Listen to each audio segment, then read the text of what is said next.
Hello everyone, welcome to the first lecture of subject Basics of Civil and Mechanical Engineering. My name is Asim Ejaz Sheikh, working as Assistant Professor in the Department of Civil Engineering of Anjuman College of Engineering and Technology, Nagpur. Before starting the lecture, let us take a look on the syllabus of the subject. So the name of the subject is Basics of Civil and Mechanical Engineering. It is a theory subject and it consists of 50 marks.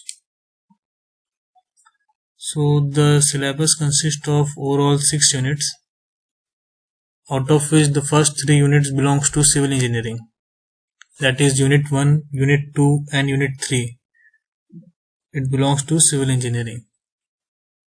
And the remaining 3 units, that is Unit 4, Unit 5 and Unit 6, it will be consisting of the part of mechanical engineering. In the Unit 1 of the syllabus, we will study the basic understanding, fundamentals of town planning, fundamentals of building material, and the basics of construction management. It will give us a clear idea of the basics and fundamentals of civil engineering. In Unit 2, we will study the various branches of civil engineering, such as environmental engineering, geotechnical engineering, hydrology, structural, surveying, and transportation engineering. In today's lecture, we will have a brief idea of what all these branches consist of. In the third unit, we will discuss repair and rehabilitation of structures, computational methods, and the basics of professionalism. So this sum up our civil engineering part. Now let us begin with the first lecture of basics of civil engineering.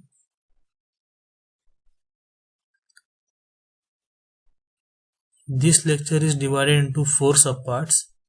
The first consists of introduction. Second consists of broad discipline or the various branches of civil engineering.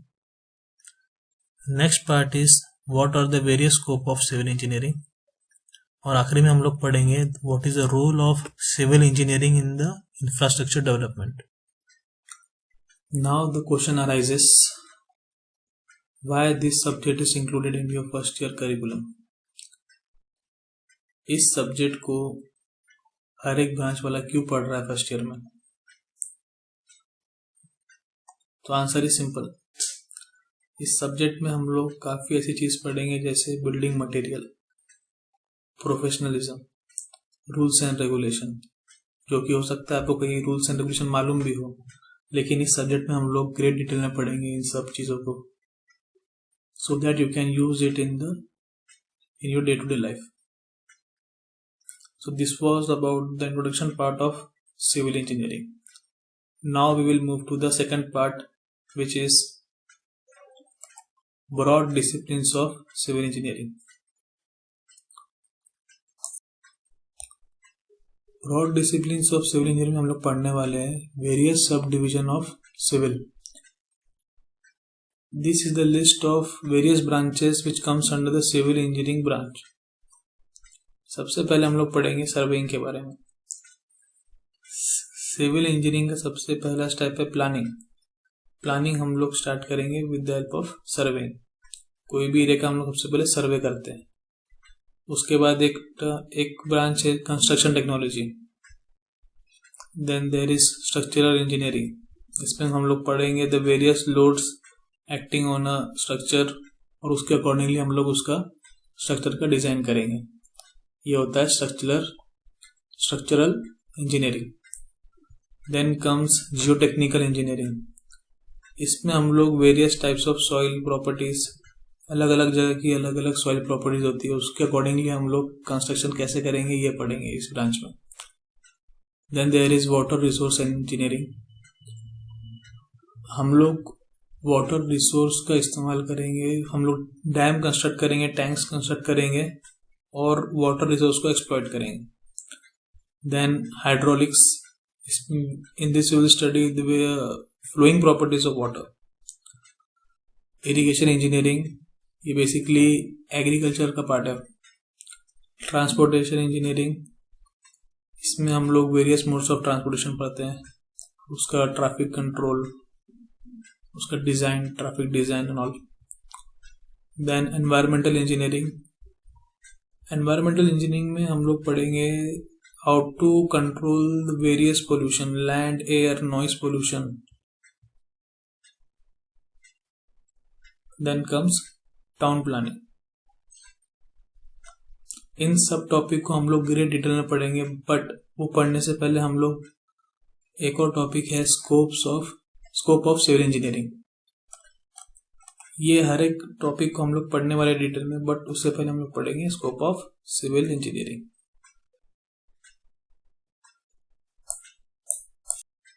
The main scope of civil engineering is planning, designing, estimation,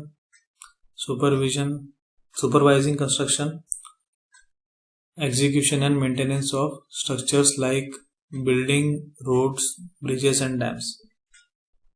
scope को पढ़ने के लिए let us take an example of road.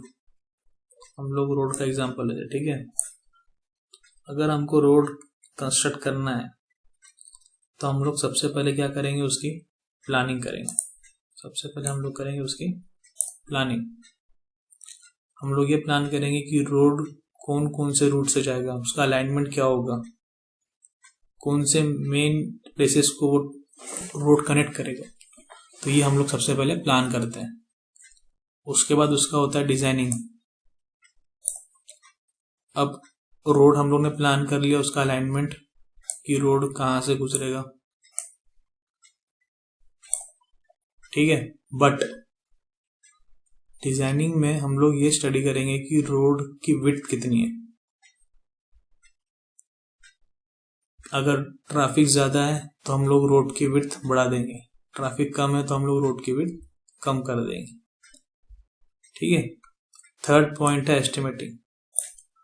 हम लोगों ने road का plan कर लिया, डिजाइन कर लिया, बट उसका एस्टिमेट, हम लोगों को कितना मटेरियल लगेगा, उसका कॉस्ट हम लोग एस्टिमेटिंग वाले स्टेप में निकालते हैं, ओके। अब ये तीनों चीजें हम लोग ऑन पेपर करने के बाद, इसके बाद होगा हमारा सुपरवाइजिंग कंस्ट्रक्शन। एक बार प्लान, डिजाइन और एस्टिमेट निकला रोड का, तो उसके बाद हम लोग स्टार्ट करेंगे उसका कंस्ट्रक्शन। इस स्टेप में इंजीनियर साइट पे जाएगा और पूरा साइट को सुपरवाइज करेगा, so that there is no problem while execution of plan. अब सुपरवाइज करने के बाद हम लोग क्या करेंगे, उसका कंस्ट्रक्शन या एग्जीक्यूशन। एक बार रोड का सुपरविजन हो गया, प्लानिंग हो गई, डिजाइनिंग हो गई, हम लोग फिर क्या करेंगे, उसका एग्जीक्यूशन। बेसिकली हम लोग कंस्ट्रक्शन कर रहे हैं रोड का। और आखिरी में जब कंस्ट्रक्शन हो जाएगा, अगर गॉड फॉरबिड कुछ अगर पॉटहोल्स जनरेट होते हैं रोड में, तो हम लोग उसका करेंगे मेंटेनेंस। तो ये सारे स्टेप सीक्वेंस में चलेंगे। सबसे पहले होगा कोई भी बिल्डिंग या रोड का, सबसे पहले क्या होगा, प्लानिंग, देन उसका डिजाइन।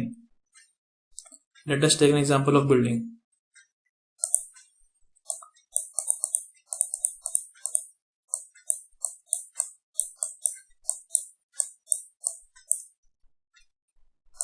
अगर हम बिल्डिंग का एग्जांपल लेते हैं तो हम लोग बिल्डिंग का क्या बनाएंगे, सबसे पहले plan.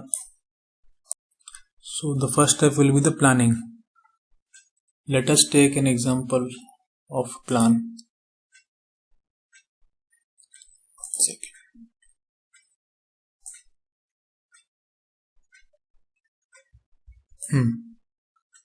This is a typical example of a flat scheme. हम लोग पहले प्लान करेंगे the placement of rooms. Living room कहाँ रहेगा, किचन कहाँ होगा, मास्टर बेडरूम कहाँ होगा, एंट्रेंस कहाँ से होगा, ठीक है। तो ये सारी चीजें आती है आपकी प्लानिंग में। Plan is nothing but the top view of a drawing. किसी भी ड्राइंग के टॉप व्यू को हम लोग प्लान बोलते हैं और उसके एग्जीक्यूशन को हम लोग प्लानिंग बोलते हैं, ठीक है। तो यहां से एंट्री की हमने, एंट्री पर ही हम लोग क्या मिलेगा, लिविंग रूम, जिसकी साइज है 11 feet by 20 feet. Bedroom 1, bedroom 2 and master bedroom with attach toilet. So इस तरीके का टिपिकल प्लान बनाने के बाद हम लोग क्या करेंगे, बिल्डिंग की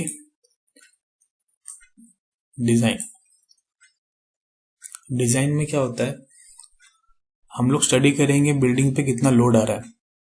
अगर हाई राइज बिल्डिंग है तो जाहिर सी बात है ज्यादा लोड आएगा। हाँ, तो ज्यादा लोड आएगा तो हम लोग size of columns and beams भी उसके अकॉर्डिंग देंगे। फॉर एग्जांपल पब्लिक बिल्डिंग, आप कोई भी शॉपिंग मॉल में देखिए, उनके कॉलम के साइज और आपके टिपिकल हाउस का कॉलम के साइज दोनों में काफी डिफरेंस होता है। पब्लिक बिल्डिंग के कॉलम क्योंकि उन पे लोड ज्यादा आता है तो उनके कॉलम का साइज भी ज्यादा होता है। सिमिलरली जहां लोड कम आएगा उसके साइज भी हम लोग, बीम एंड कॉलम के साइज भी हम लोग कम रखेंगे। तो इसी प्रोसेस को हम लोग बोलते हैं designing of the building. Third है एस्टिमेटिंग। हम लोगों ने प्लानिंग कर ली बिल्डिंग की, डिजाइनिंग कर लिया। Third is estimating. तो overall cost of the building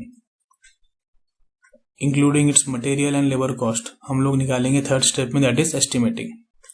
estimating निकालने के बाद हम लोग क्लाइंट के साथ सुपरविजन करेंगे, कंस्ट्रक्शन करेंगे। ठीक है, ओवरऑल जो कुछ प्रॉब्लम आ रही है तो उसका सुपरविजन करेंगे, फिर बिल्डिंग को कंस्ट्रक्ट करेंगे और आखिरी में जब कंस्ट्रक्ट हो गई कुछ after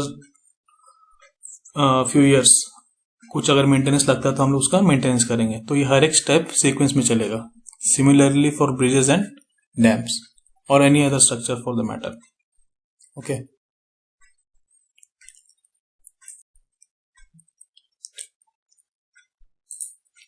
after studying each and every points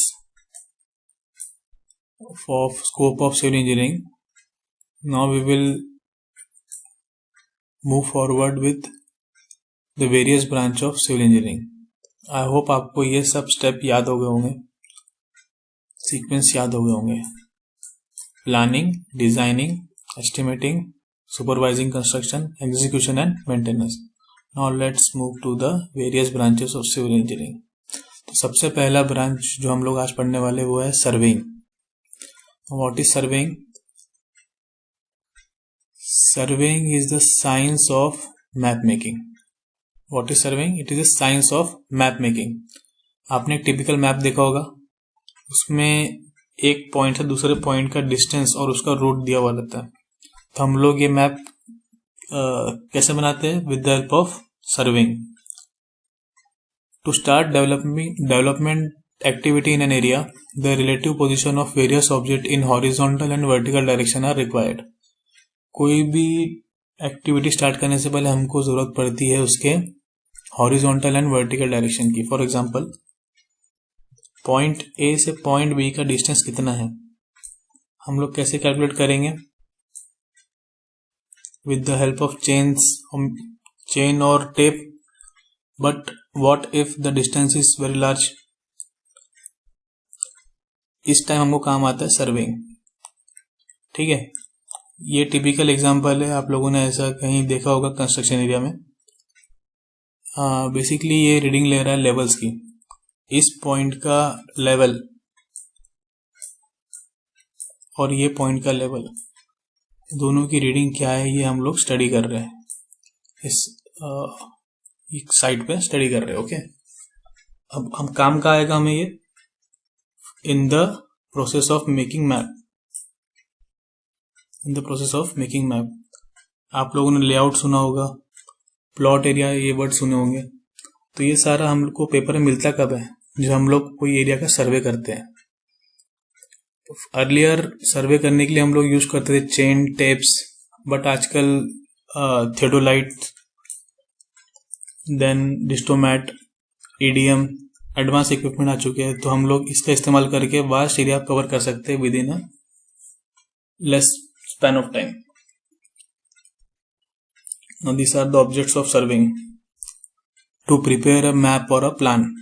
मैंने जैसे बताया, प्लान इज नथिंग बट कोई भी स्ट्रक्चर का अगर आप टॉप व्यू देखोगे तो उसको हम लोग बोलते हैं प्लान, या कोई भी एरिया का आप टॉप व्यू देखेंगे उसको हम लोग बोलेंगे प्लान और अ मैप। तो ये प्लान और मैप पेपर पे प्रेजेंट करने के लिए हमें ज़रूरत पड़ेगी रीडिंग्स की। उसके लिए relative position of objects on surface of earth will be required, तो वो हम लोग कहाँ से लेंगे? With the help of surveying. Second object is to establish the boundaries of land. Boundaries of land जरूरी क्यों है? So that there is no dispute between two owners. तो हम लोग पहले से लैंड की बाउंड्री स्पेसिफाई कर देते हैं। Then to select a suitable site for engineering project. मैंने पहले ही बताया, कोई भी साइट का कंस्ट्रक्शन स्टार्ट होने से पहले हम लोग प्लानिंग करते हैं, सुटेबल साइट सेलेक्ट करते हैं, उसका अलाइनमेंट सेलेक्ट, रोड का अलाइनमेंट सेलेक्ट करते हैं। ये हमारा प्लानिंग का पार्ट होता है। तो वो हम लोग क्या में करेंगे? With the help of surveying. Next is building material. Building material, the normal general building material used for the construction are stone, bricks, lime, cement. एक होता है एग्रीगेट, जिसे हम हिंदी में गिट्टी बोलते हैं। एग्रीगेट कंक्रीट मिक्स में काम आता है। तो ये हमारे कन्वेंशनल बिल्डिंग मटेरियल है। आजकल हम लोग एडवांसमेंट हो गया तो हम लोग यूज करते हैं स्टील, एल्यूमिनियम, ग्लास। ओके, सो ये सारे मटेरियल की प्रॉपर्टी के बारे में एक सिविल इंजीनियर को जानना बहुत जरूरी है, so that he can use the material properly. Okay, ये सारा हम लोग पढ़ेंगे बिल्डिंग मटेरियल में। आगे आने वाले यूनिट में हम लोग हर एक stone, bricks, timber, lime, cement, aggregate, हर एक को ग्रेट डिटेल में पढ़ने वाले हैं। क्यों जरूरी है पढ़ना? So that we don't use a bad product. Ultimately bad product use करेंगे तो strength of building will deteriorate और हो सकता है बिल्डिंग कोलैप्स कर जाए।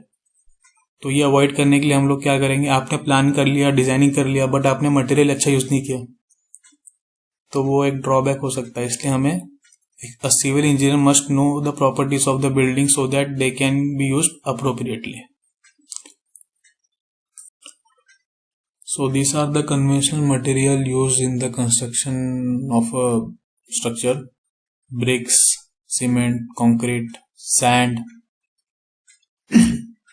सैंड को हम लोग टेक्निकल लैंग्वेज में फाइन एग्रीगेट भी बोलते हैं, और जो गिट्टी होती है उसे हम कोर्स एग्रीगेट बोलते हैं। Then reinforcement, glass, plastic, wood and tiles. This are the conventional material. I hope आप लोगों ने कहीं ना कहीं साइट पे देखा ही होगा। सो हम लोग नेक्स्ट टॉपिक पे मूव करते हैं, कंस्ट्रक्शन टेक्नोलॉजी। हमारा नेक्स्ट ब्रांच है construction technology. Construction technology study करने से पहले दो सिनेरियो देखते हैं, एक है अर्बन और दूसरा है रूरल, सिटीज वर्सेस विलेज। दोनों में प्रॉब्लम क्या है? सिटी के पास मनी काफी ज्यादा है, बट लैंड जो है वो कम है। यहाँ लैंड ज्यादा है बट इकोनॉमी कंपैरेटिवली थोड़ा वीक है। हम लोग यहाँ ज्यादा बड़े स्ट्रक्चर बना सकते हैं, बट यहाँ जरूरत ही नहीं है क्योंकि हमारे पास लैंड काफी ज्यादा है। तो हम लोग हमें इस प्रॉब्लम को ओवरकम कैसे करेंगे? हम लोग सिटीज की बात करते हैं पहले। क्योंकि हमारे पास लैंड कम है तो हम लोग क्या करेंगे? उतने ही लैंड में मैक्सिमम पीपल को ऑक्यूपाई करना है, तो हम लोग कंस्ट्रक्ट करेंगे टॉल स्ट्रक्चर्स, सो दैट कम से कम लैंड में मैक्सिमम पीपल ऑक्यूपाई हो सके। यहाँ मेन प्रॉब्लम लैंड का, एरिया का है, तो कम से कम एरिया में हम लोगों को ज्यादा पीपल को ऑक्यूपाई कर, मैक्सिमम पीपल को डवेल करना है। तो हम लोग कैसे करेंगे? By constructing tall structures. इसका अपोजिट विलेजेस में हो, लैंड काफी ज्यादा है, एरिया काफी ज्यादा है, बट हम लोगों को पैसे कम खर्च करना है, तो हम लोग suitable structure, low cost structure हम लोग कंस्ट्रक्ट करेंगे, सो दैट हमारी इकोनॉमी में मेंटेन रहे और हमें ज्यादा नुकसान ना हो। तो ये दो सिनारियो है कंस्ट्रक्शन टेक्नोलॉजी में। As the land cost is going up, there is demand for tall structure in urban areas, while in the rural areas need is for low cost construction. तो यही चीज कंस्ट्रक्शन टेक्नोलॉजी में हमें पढ़ाई जाती है, which comes as a sub division of civil engineering. Next हम लोग मूव करते हैं स्ट्रक्चरल इंजीनियरिंग. आई होप आपको कंस्ट्रक्शन टेक्नोलॉजी समझ में आई हो. जैसी हम लोगों के पास जैसा हमें प्रॉब्लम फेस होगा उसके अकॉर्डिंगली हम लोग एक्ट करेंगे. तो यही है हमारा कंस्ट्रक्शन टेक्नोलॉजी. नेक्स्ट पॉइंट है structural engineering. Structural engineering. So structural engineering में हम लोग बेसिकली निकालते हैं, डिजाइनिंग करते हैं स्ट्रक्चर का. पहले हमारा स्टेप जो था प्लानिंग, सेकंड स्टेप है डिजाइन. तो डिजाइनिंग हम लोग किस में करेंगे? स्ट्रक्चरल इंजीनियरिंग में. सो उसको पढ़ने से पहले, स्ट्रक्चरल इंजीनियरिंग स्टडी करने से पहले different loads on building study करते हैं हम लोग. एक टिपिकल फ्रंट व्यू है, साइड व्यू या फ्रंट व्यू बोल सकते हैं हम लोग इसको बिल्डिंग का. इसमें कौन कौन से लोड आ रहे हैं? एक dead load. Dead load is nothing but उस बिल्डिंग का खुद का weight. Then second is live load. Live load क्या होता है? ऐसे लोड जो मूव कर सकते हैं, फॉर एग्जांपल पीपल और फर्नीचर जो एक जगह से दूसरी जगह मूव हो सकते हैं. ऐसे लोड को हम लोग बोलते हैं लाइव लोड. पहला है dead load, self weight of the building है dead load. Second is live load. कई बिल्डिंग्स में स्नो लोड भी लगता है. फॉर एग्जांपल नॉर्थ इंडिया में कई बिल्डिंग्स में स्नो लोड को भी हम लोग कंसिडर करते हैं. And fourth is wind load. अगर टॉल स्ट्रक्चर्स है तो वहां विंड लोड का भी इफेक्ट पड़ेगा. तो जो भी लोड बिल्डिंग पर एक्ट हो गया उसके अकॉर्डिंगली हम लोग को बिल्डिंग का डिजाइन करना पड़ेगा. अब for example snow load Vidarbha area या फिर वेस्टर्न महाराष्ट्र या साउथ इंडिया में तो नहीं लग सकता, तो हम लोग स्नो लोड को इग्नोर करेंगे. ठीक है, उसके अकॉर्डिंगली हम लोग एनालाइज करेंगे. सिमिलरली विंड लोड भी स्मॉल स्ट्रक्चर्स में उतना इफेक्ट नहीं होता है, तो हम लोग इसको भी थोड़ा विंड लोड की जगह हम लोग लाइव लोड ज्यादा इस्तेमाल करें. ठीक है. अब नेक्स्ट तो स्ट्रक्चरल इंजीनियरिंग क्या होता है? Load acting on a structure is ultimately transfer to ground. In doing so various component of structure are subject to internal stress. जो भी लोड बिल्डिंग पे आ रहे हैं, ठीक है, वो अल्टीमेटली कहाँ जाएंगे? ग्राउंड में. ये एक टिपिकल मॉडल है बिल्डिंग का. हॉरिजॉन्टल मेंबर को हम लोग बीम बोलते हैं और वर्टिकल मेंबर को कॉलम. कॉलम सबसे पहले लोड आएगा बीम पर, बीम फिर ट्रांसफर करेगा कॉलम को, कॉलम ट्रांसफर करता है फाउंडेशन को, और अल्टीमेटली फाउंडेशन कहाँ ट्रांसफर करेगा? सॉइल में. कहाँ ट्रांसफर करेगा? सॉइल में. ठीक है. So the load acting on a structure is ultimately transfer to ground. Load acting on a structure is ultimately transfer to ground. अब जब ये लोड ट्रांसफर होगा तो ये जो डिफरेंट स्ट्रक्चरल मेंबर है इनके अंदर भी कुछ स्ट्रेसेस आएगा. अब इनके स्ट्रेसेस को एनालाइज करना, इसी को हम लोग क्या बोलते हैं? Structural analysis. इसको हम लोग क्या बोलते हैं? Structural analysis. Assessing the internal stresses in the component of structure is known as structural analysis. Beam और कॉलम में जो इंटरनल स्ट्रेसेस आ रहे हैं उसको एनालाइज करने हम लोग क्या बोलेंगे? Structural analysis. And finding the suitable size of structural component is known as design of structure. समझ में आ रही है बात? जो लोड आ रहा है बीम, हॉरिजॉन्टल मेंबर बीम पे और वर्टिकल मेंबर कॉलम पे, उसको वो एनालिसिस को हम लोग बोलेंगे स्ट्रक्चरल एनालिसिस. और उस एनालिसिस के अकॉर्डिंग हम लोग जो साइज दे रहे हैं, सुटेबल साइज दे रहे हैं किसका? Beam as well as column और फाउंडेशन का, स्ट्रक्चरल कंपोनेंट का, उसे हम बोलते हैं design of structure. A civil engineer has not only to give safe structure but he has to give economical section as well. Okay? ऐसा नहीं है कि लोड कम आ रहा है तो फिर भी हम लोग साइज बढ़ा दे रहे हैं, ऐसा नहीं. हम लोगों को सेव भी करना है स्ट्रक्चर और क्लाइंट का पैसा ही बचाना है. उसी को हम एक अच्छा सिविल इंजीनियर बोलते हैं. ओके? तो ये क्योंकि ये ज्यादा टॉल स्ट्रक्चर है अगर, तो इसमें जाहिर सी बात ज्यादा लोड आएगा. स्टडी करने के बाद स्टडी करेंगे, उसके बाद हम लोग क्या करेंगे, इसके बीम के साइज और कॉलम के साइज डिसाइड करेंगे। इसी को हम लोग बोलते हैं design of structure. So this was the structural engineering. Types of loads और बिल्डिंग हम लोग और पढ़ेंगे एक्स्ट्रा आने वाले यूनिट में, ठीक है, उसमें आपको और क्लियर होगा। Next is Jio technical engineering. Jio technical engineering.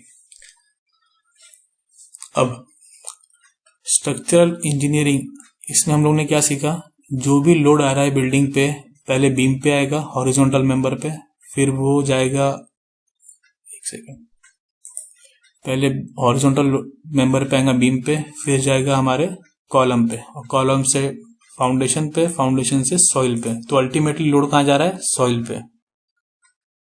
तो हमें सॉइल की प्रॉपर्टी भी पढ़ना जरूरी होती है। तो यही सॉइल की प्रॉपर्टी हम लोग पढ़ेंगे जियो टेक्निकल इंजीनियरिंग।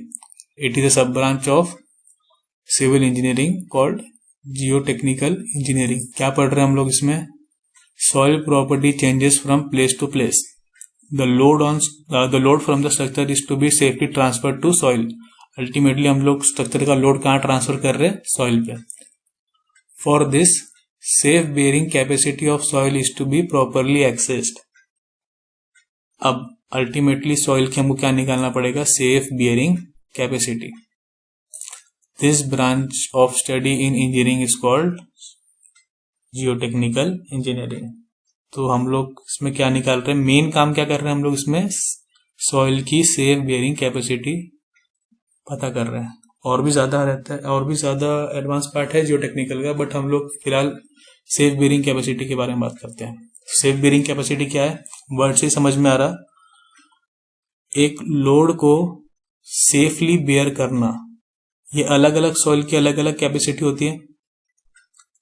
अगर किस सॉइल की कैपेसिटी ज्यादा है तो उसका सेफ बेयरिंग कैपेसिटी या SBC ज्यादा होगा, ठीक है। वैसे अगर किसी सॉइल की कैपेसिटी कम है, कम लोड बेयर करने की कैपेसिटी है, तो उसको हम लोग बोलेंगे low safe bearing capacity, low SBC soil. Okay, तो पहला लाइन क्या लिखा है, soil property changes from place to place. यहाँ विजुअल से हम लोग देखते हैं, ठीक है। ये ओरिजिनल ग्रेड था सॉइल का,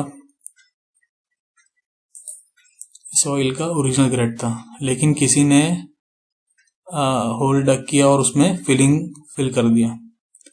बट एक इंजीनियर ने प्रॉपरली प्लानिंग कर लिया, डिजाइनिंग भी कर लिया, लेकिन सॉइल की प्रॉपर्टी स्टडी नहीं किया, तो क्या होगा,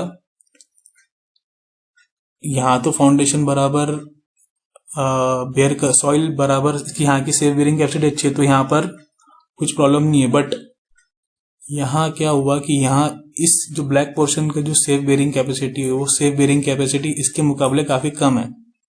तो अल्टीमेटली क्या होगा, over a period of time foundation will sum down, नीचे आ जाएगा, ये बिल्डिंग में क्रैक्स डेवलप हो जाएंगे, अल्टीमेटली बिल्डिंग कोलैप्स हो जाएंगे। ये आपको विजुअल दिख रहा है, इतनी बड़ी बिल्डिंग का किसी ने प्लानिंग किया होगा, डिजाइनिंग किया होगा, बट अगर उसने सॉइल की प्रॉपर्टी नहीं पढ़ा है, इट कुड प्रूव डिजास्ट्रस। पूरी बिल्डिंग अंदर संप हो गई, धंस गई अंदर। क्यों, क्योंकि उसने सॉइल की प्रॉपर्टी शायद नहीं पढ़ा। तो ये भी एक फर्स्ट स्टेप मान सकते हैं हम इसे जियोटेक्निकल इंजीनियरिंग। हर एक एरिया का हमें सॉइल प्रॉपर्टी जानना बहुत जरूरी है to be on the safer side. तो इस ब्रांच को हम लोग बुलाते हैं जियोटेक्निकल इंजीनियरिंग।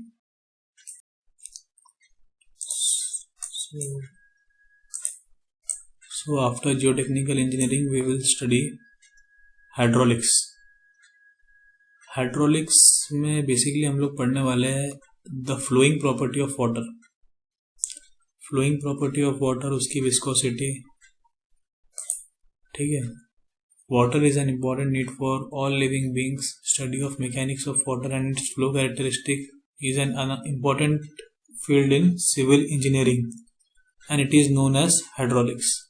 हाइड्रोलिक्स ये टॉपिक, ये ब्रांच जो है civil as well as mechanical दोनों के लिए कॉमन हो जाती है। क्यों, मैकेनिकल वाला स्टूडेंट जो है इसी में flowing properties, flowing characteristic of oil पड़ता है, flowing characteristic of oil which is used in machines. तो हम लोग क्यों पढ़ते हैं फ्लोइंग प्रॉपर्टीज? सो दैट जब भी पाइपिंग नेटवर्क हो या वाटर का सप्लाई करना हो तो कोई हडल ना है इसमें, तो हम लोग flowing characteristic of water and oil पढ़ते हैं इस ब्रांच में, हाइड्रोलिक्स में। Okay, next is water resources and irrigation engineering. Water is to be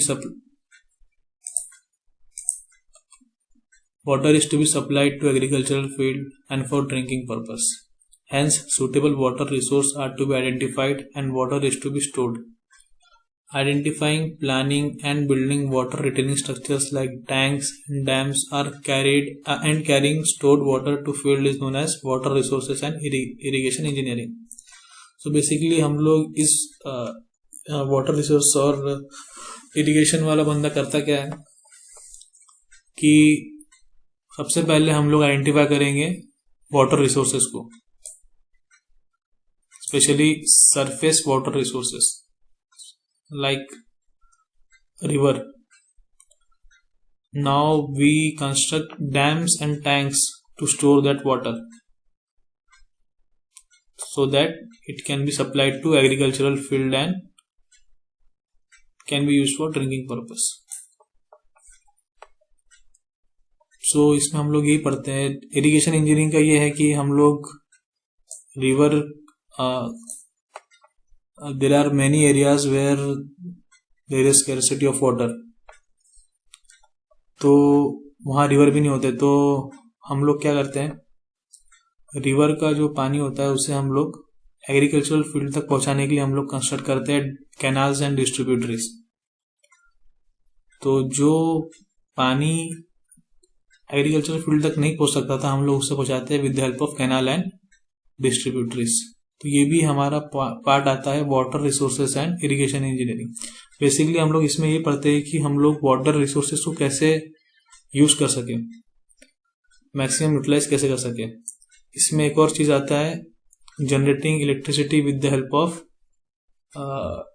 hydro electricity. Basically वो इलेक्ट्रिकल पार्ट हो जाएगा, बट डैम कंस्ट्रक्ट करने के बाद आप लोगों ने सुना होगा एक टर्म हाइड्रो इलेक्ट्रिसिटी. तो डैम के दो पर्पस हो सकते हैं यहाँ पर, to supply the water to the agricultural field and to generate electricity.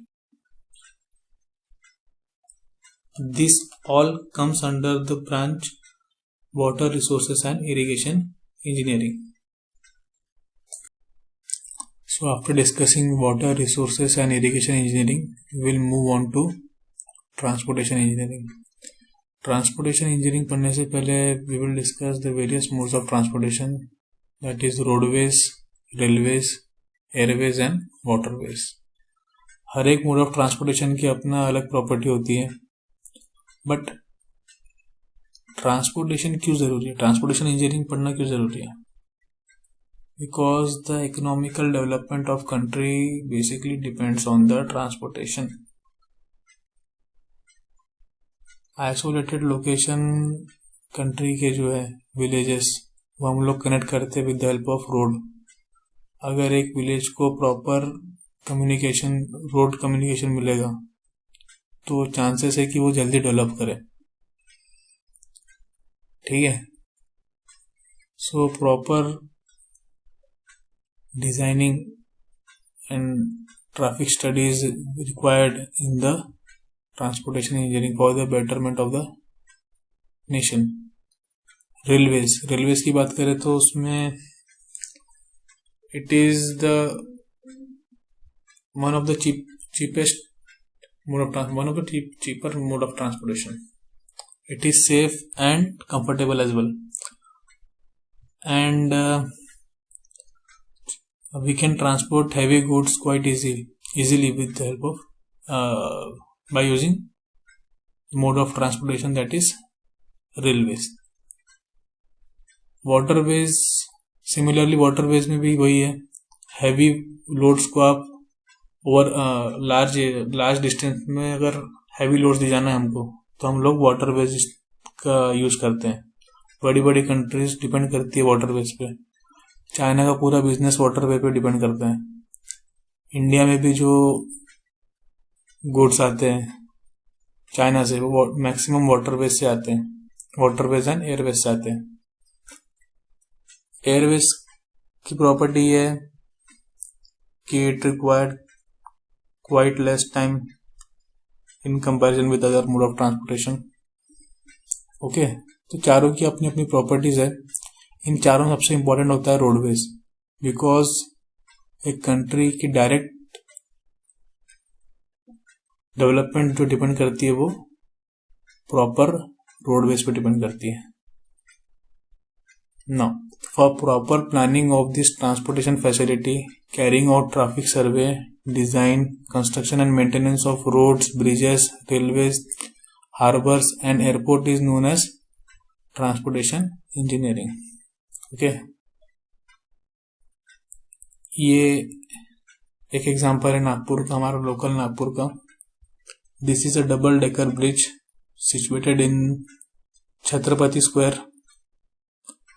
आप देख सकते हैं ऊपर में आपको सबसे टॉप में आपको मेट्रो की लाइन दिखेंगी, उसके नीचे हमारा रोडवेज दिया मैंने। सो जैसे मैंने बताया, कोई भी कंट्री का डेवलपमेंट तभी माना जाता है जब उसका mode of transportation high quality का हो। ठीक है, सो ट्रांसपोर्टेशन इंजीनियरिंग के बाद हम लोग पढ़ेंगे एनवायरमेंटल इंजीनियरिंग।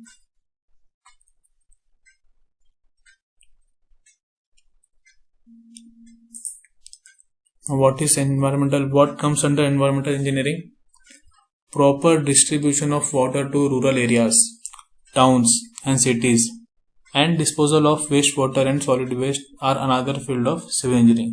और ये सारा काम में आएगा हमारा environmental engineering में। बेसिकली environmental engineer को, एक इंजीनियर को कंपनी नेशन का डेवलपमेंट भी करना है, but keeping the pollution into the optimum level। अब ये कौन करेगा? एक एनवायरमेंटल इंजीनियर। हम लोगों को जो पोल्यूशन है, लैंड, एयर, नॉइस पोल्यूशन, ऐसी सारी मेजर प्रॉब्लम को हमको टैकल करना है। अब जाहिर सी बात है, कंस्ट्रक्शन होगा तो पोल्यूशन होगा ही, बट उस पोल्यूशन को हम मिनिमाइज कैसे कर सकते हैं, यही हम लोग स्टडी करते हैं एनवायरमेंटल इंजीनियरिंग में। Environmental engineering while tackling all these problems provides healthy environment to public। Okay, this all comes under environmental engineering। so environmental engineering वही हम लोग pollutions and waste management पढ़ते हैं, sustainable development of the country पढ़ते हैं। next and last topic is town planning। Town planning is nothing but aesthetically good structure are required for the development of country. Towns and cities are to be planned properly. This field of engineering has grown considerably and has become course separate from civil engineering। आप लोगों ने सुना होगा architecture का, town planning and architecture. इतना vast branch है कि civil engineering से हटके आपको उसका अलग कोर्स मिलेगा। ओके, टाउन प्लानिंग में वही है कि आपको कोई सिटी डेवलप करना है तो उसको हम लोगों को प्रॉपरली प्लानिंग के साथ और डिजाइनिंग के साथ हमको उसको प्लान करना पड़ेगा। फॉर एग्जांपल, आप लोगों ने सुना होगा सिटी एक्सटेंशन, रिंग रोड। तो सिटी के आउटर एरिया को जब डेवलप करते हैं तो हम लोग उसका टाउन प्लानिंग करते हैं, सो दैट जो भी प्रॉब्लम्स आएगी हम लोग उसको आसानी से टैकल कर सकें। सो ये था हमारा various branches of civil engineering. So now let's move on to the last topic of the lecture, role of engineer in the infrastructure development.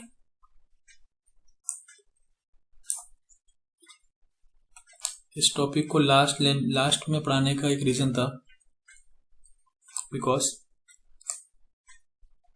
हम लोगों ने अभी तक जो भी पढ़ा, that is introduction, broad discipline of civil engineering and scopes of civil engineering, इन तीनों के जो हाईलाइट पॉइंट्स है वही पॉइंट्स हमारे role of civil engineering in infrastructure development में आएगी। वो कैसे आएगी हम लोग देखते हैं। ओके,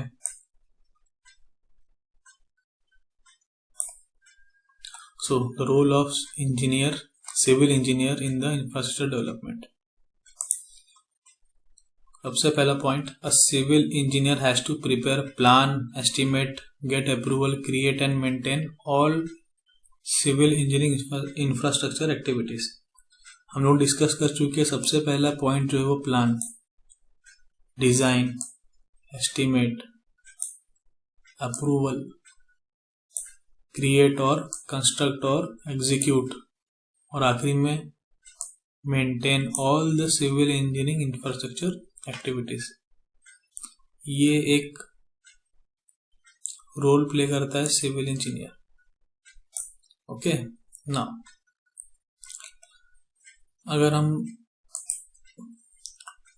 हाइलाइट्स निकालें इंफ्रास्ट्रक्चर डेवलपमेंट की, तो हम लोग क्या लिख सकते हैं? A civil engineer measure and map the earth surface. ये पॉइंट हमने पढ़ा था सर्वेइंग में। Civil engineer measures and map the earth surface.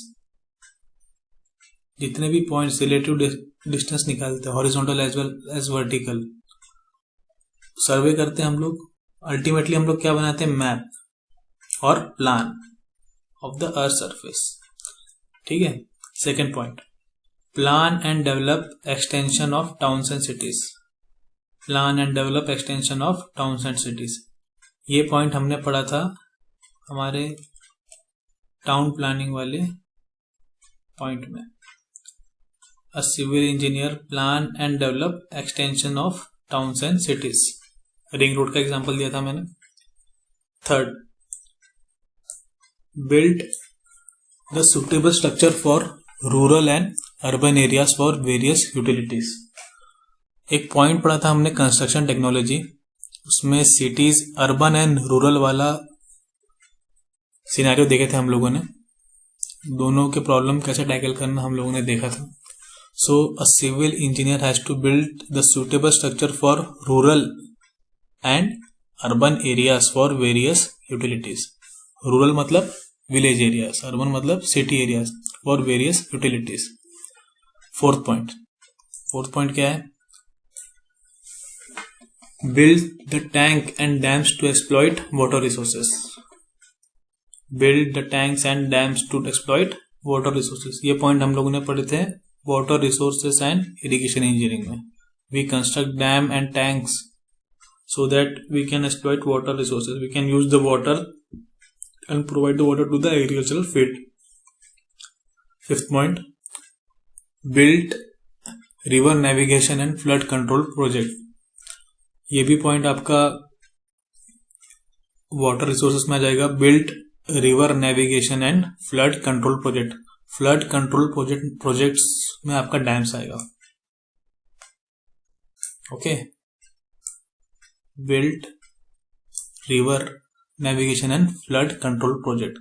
Flood को कंट्रोल करना था हम लोग temporary dams and arch dams, ये सब कंस्ट्रक्ट करते हैं हम लोग। ठीक है, आने वाले टाइम में हम लोग टाइप्स ऑफ डैम्स ही पढ़ेंगे।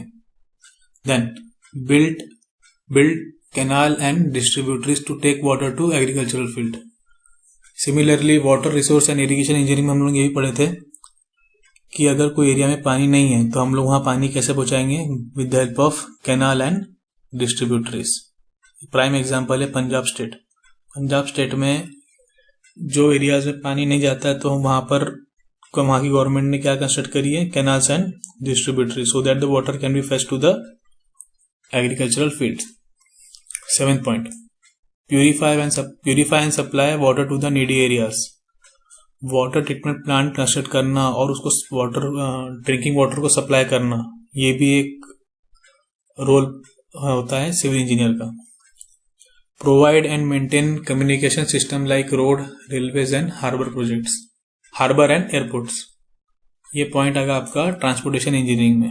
Provide and maintain communication system like roads, railways, harbours and airports.